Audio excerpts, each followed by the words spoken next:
सभी मेरे प्यारे भाइयों और बहनों को प्यार भरा सुप्रभात। तो आइए दोस्तों, मैं एक करंट अफेयर का आपका बूस्टर डोज लेकर आ गया हूँ, टॉप 20 क्वेश्चन। तो चलिए हम पहला क्वेश्चन स्टार्ट करते हैं।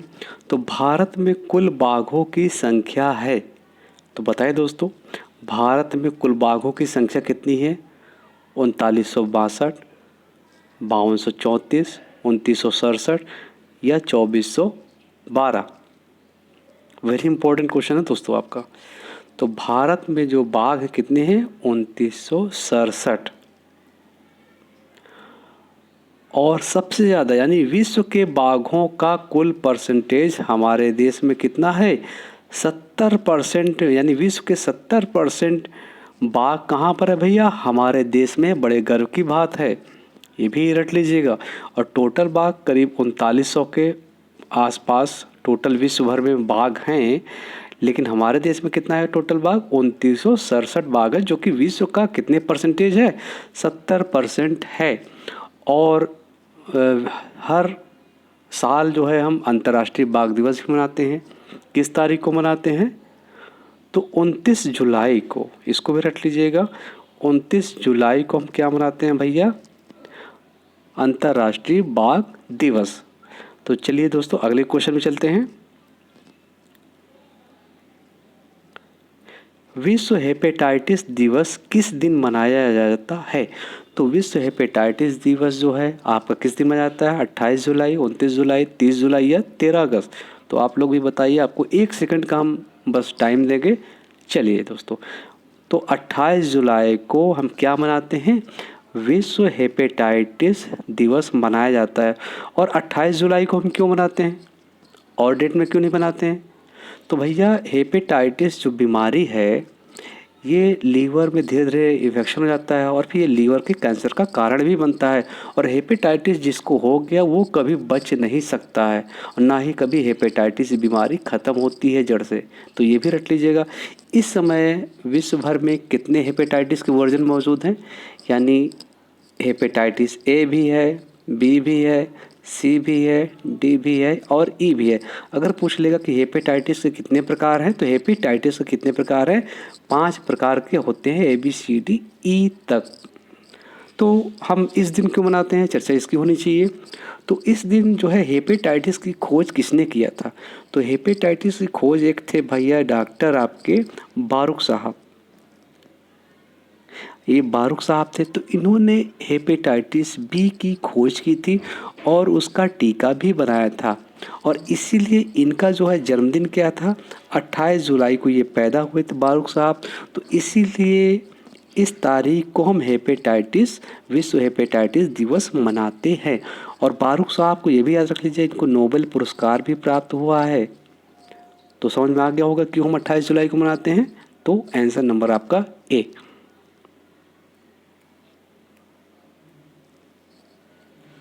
जैव संसाधन और सतत विकास केंद्र की स्थापना किस राज्य में की जाएगी? तो किस राज्य में की जाएगी? आपका अरुणाचल प्रदेश। यानी आंसर नंबर आपका कौन सा सही हो जाएगा? आंसर नंबर आपका डी। अफ्रीका में आयोजित नौसेना अभ्यास जो कैटलेस एक्सप्रेस था, ये 2021 में किस भारतीय जहाज ने हिस्सा लिया था? तो बताइए, जो अफ्रीका में हुआ था नौसेना अभ्यास जिसका नाम था कैटलेस एक्सप्रेस, तो कौन सा भारतीय जहाज ने हिस्सा लिया था? बताइए, आईएनएस तबर, आईएनएस तलवार, आईएनएस फैकरा या आईएनएस बारसीर? तो आईएनएस तलवार ने हिस्सा लिया था। तो आंसर नंबर कौन सा आपका सही हो जाएगा? आंसर नंबर आपका बी। हंगरी में आयोजित विश्व कैडेट चैंपियनशिप में भारत ने कितने स्वर्ण पदक प्राप्त किए थे? ये भी आपका बहुत इंपॉर्टेंट क्वेश्चन है। तो कितने पदक प्राप्त किए थे आपका हंगरी में जो आयोजित हुआ था विश्व कैडेट चैंपियनशिप? तो टोटल वहाँ पर कितने पदक प्राप्त हुए थे? 13 पदक प्राप्त हुए थे, जिनमें कि स्वर्ण पूछा जा रहा है। तो स्वर्ण की संख्या कितनी थी? 5, यानी 5 स्वर्ण पदक प्राप्त हुए थे। और टोटल की बात होगी तो 13 पदक प्राप्त हुए थे। बिहार सरकार ने कोविड-19 से मरने वालों के परिजनों के लिए कितनी राशि देने का फैसला किया है? तो बताइए भैया, जो कोविड से जिसकी मृत्यु होगी, तो बिहार सरकार ने बहुत अच्छी पहल की है, तो वहाँ पर 4 लाख रुपए कैश दिया जाएगा। तो आंसर नंबर आपका बी।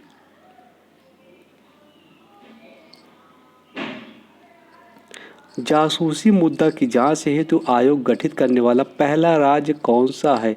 तो आपका हाल ही में आपका चल रहा था, कहाँ पर? पश्चिम बंगाल में। जासूसी मुद्दा वहीं से उठा है, तो पहला राज्य कौन सा गठित करने वाला आपका? पश्चिम बंगाल। यानी आंसर नंबर आपका कौन सा सही हो जाएगा? आंसर नंबर आपका डी। किस हड़प्पा कालीन शहर को यूनेस्को की विश्व धरोहर स्थल की सूची में शामिल किया गया है? तो भैया किसको शामिल किया गया है अभी हाल ही में यूनेस्को की विश्व धरोहर सूची में? धौलावीरा को। तो धौलावीरा ये कहाँ पर है भैया? बताइए दोस्तों।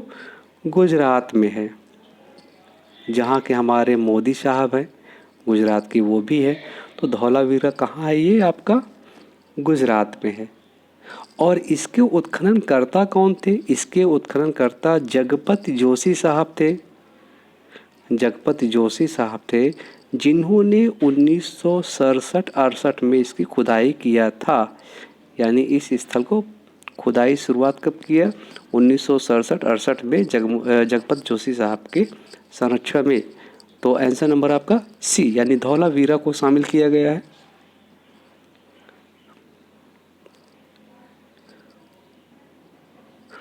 टोक्यो ओलंपिक में कितने नए खेलों को शामिल किया गया है? तो बताइए दोस्तों, टोक्यो ओलंपिक में कितने नए खेलों को शामिल किया गया है? वेरी इंपॉर्टेंट है आपका। बताइए, आंसर आप लोग दीजिए। हम आपको ऑप्शन दे रहे हैं, 1, 3 या 4 या 5। तो इसका सही उत्तर क्या हो जाएगा दोस्तों? 4। आंसर नंबर आपका सी, यानी टोक्यो ओलंपिक जो हुआ था, तो कितने नए खेल इसमें शामिल किए गए? 4। तो कौन कौन से, अगर ये भी पूछ लेगा तो पहला तो सर्फिंग,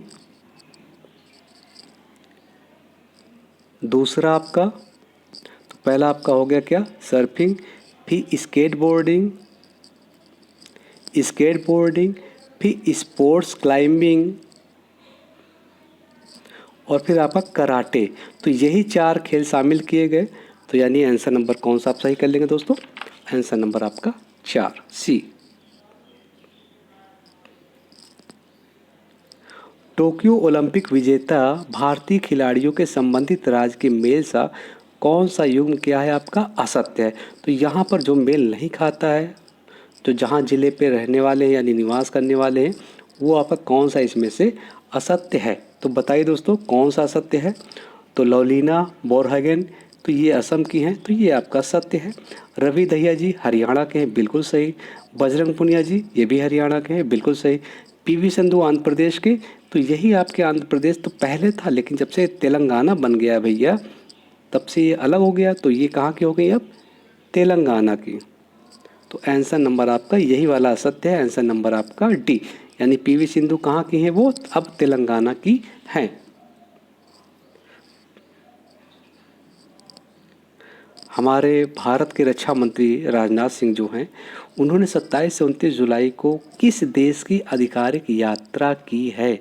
तो बताइए दोस्तों, हमारे जो रक्षा मंत्री हैं राजनाथ सिंह कहाँ यात्रा पर गए थे 27 और 28 29 जुलाई, 3 दिन की यात्रा पर? तजाकिस्तान। तो आंसर नंबर आपका ए। किस राज्य ने कॉलेजों में पहले वर्ष के दौरान आपदा प्रबंधन का अनिवार्य विषय के रूप में पढ़ाए जाने की घोषणा किया है? तो वो कौन सा राज्य है जहाँ पर आपदा प्रबंधन का विषय एक अनिवार्य रूप से पढ़ाया जाएगा? तो कहाँ पर है भैया? उड़ीसा में। आंसर नंबर आपका सी।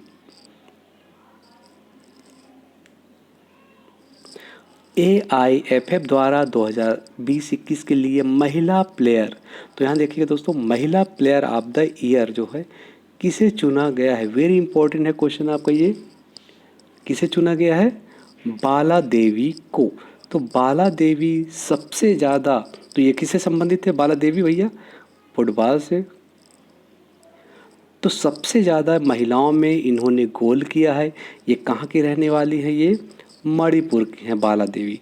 तो बाला देवी ने सबसे ज़्यादा भैया गोल किया है, इसीलिए इनको महिला प्लेयर ऑफ द ईयर से नवाजा गया है। तो आंसर नंबर आपका डी। दिल्ली के नए पुलिस आयुक्त कौन बने हैं? तो अभी हाल ही में कौन बने हैं आपके दिल्ली के नए पुलिस आयुक्त? राकेश अस्थाना साहब, ये भी आपको पता ही होगा। तो आंसर नंबर आपका बी।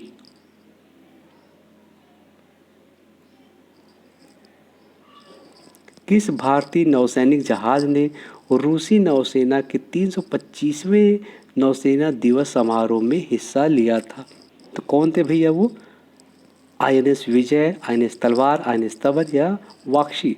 तो आईएनएस तबर, जो रूसी नौसेना का जो 325वां नौसेना दिवस था, वहाँ पर हमारा भारतीय जो है जहाज आईएनएस तमर शामिल हुआ था। यानी आंसर नंबर आपका सी। संघाई सहयोग संगठन के रक्षा मंत्रियों की वार्षिक बैठक किस शहर में आयोजित हुआ? तो बताइए दोस्तों, किस शहर में आपका आयोजित हुआ? दुशांबे तजाकिस्तान, बीजिंग चीन, कराची पाकिस्तान या ताशकंद या उज्बेकिस्तान? तो कहाँ हुआ भैया? दुशांबे और तजाकिस्तान में। यानी आंसर नंबर आपका ए। 2022 में मिशन चंद्रयान-3 को लॉन्च करने की संभावना है। इस मिशन में क्या क्या शामिल होगा?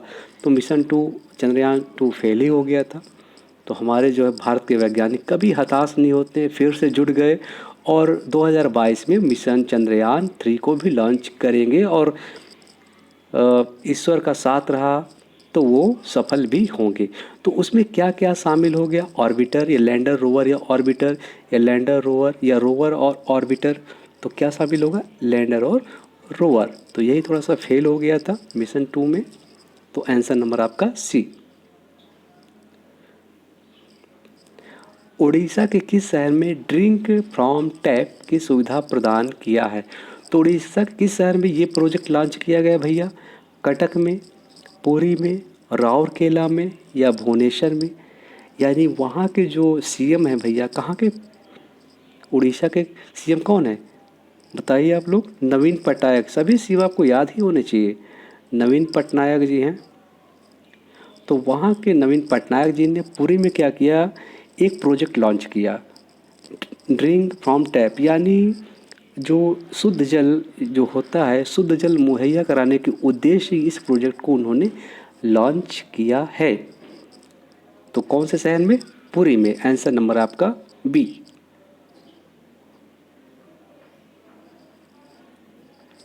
सभी सरकारी सेवाओं में ट्रांसजेंडरों को 1% आरक्षण देने का पहला राज्य कौन बना है? तो ट्रांसजेंडरों की हालत बहुत ही दयनीय होती है, उनको समाज में भी बहुत ही उलाहना सुनने को मिलता है। तो भैया हमारे सरकार ने जो है कर्नाटक सरकार ने क्या किया है, इनको थोड़ा सा जागरूक करने के उद्देश्य से 1% इनको भी आरक्षण दिया जाएगा, क्योंकि इनको भी भैया पढ़ने लिखने का अधिकार है, नौकरी करने का अधिकार है, समाज में जीने का अधिकार है।